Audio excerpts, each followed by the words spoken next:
Now, let's go through some of the objectives. First of all, I just want to give an overview of what is the menopause, but also the perimenopause, right, and including definitions, of course. And also then discuss how would you approach it, because in many cases our patients may come into us for hormone replacement.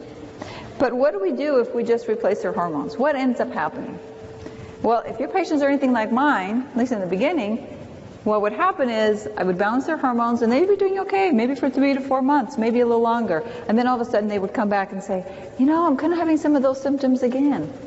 So then what do? So what I do now is I really look at everything that's going on with them, try to get to the root cause. We may fix their hormones because that is the reason why they came in, and I am really big on addressing the chief complaint, even if that's not necessarily the area that I see is most important, because that's what brought them to me.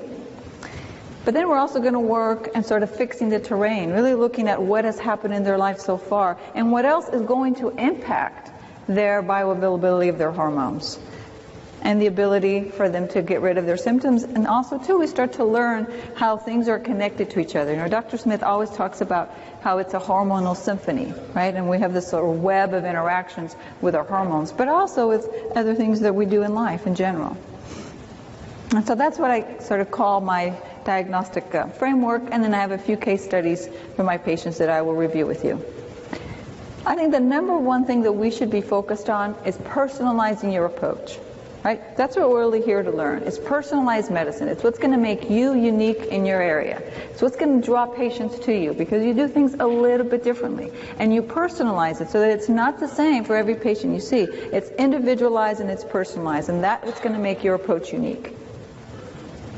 Because our patients are going to be, and we as well, are all in this health continuum, where if you have wellness on one end and you have illness on the other, most of our patients are going to be along the continuum, somewhere in between, right? And they're going to maybe along that line, sometimes hopefully closer to wellness than to illness, but you just don't know necessarily where they're going to be mostly at until you really start to dig deeper, really look at their history. Use all the clues that you possibly can from your physical exam. Sometimes we have to go back and learn the physical exam skills that we never learned in the beginning. I didn't really learn to rely on my clinical skills until I worked in the third world, and I was in a very isolated area with really not many recourses, and so I had to go back and learn. And many times then, even now, I'm constantly learning, because I'll realize, okay, what's a physical sign that I can find on physical exam that may give me an idea of some underlying issue or underlying problem.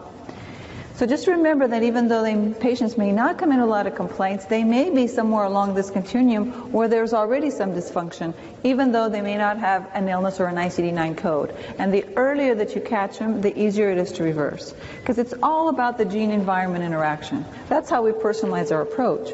But we know that are genes really the end-all?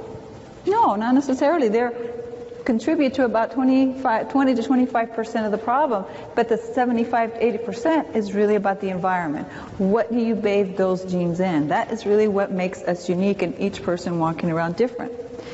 And although I still think that in mainstream medicine there's still a big sort of focus on, oh, it's probably genetic and there's nothing we can do about it. You and I know that that's not necessarily true. We may not be able to change our genes, but we can change gene products. We can bypass certain single nucleotide polymorphisms to give the patient what their body's not able to do. And that's what's going to make you different. It's what's going to make your approach unique. This is what many different researchers have been talking about. It's all about biochemical individuality.